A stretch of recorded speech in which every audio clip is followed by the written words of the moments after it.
Ate Susan Galangin.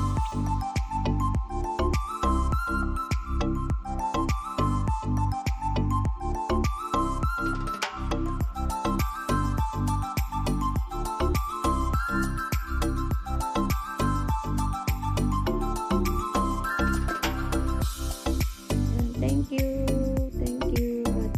Ate Susan Galindez sa extra t-shirt at sa magnet. At finally, nandito na yung shirt ng Nijoros. Isa kay Nijoros, isa for me.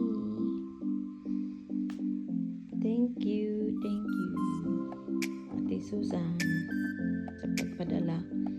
Love you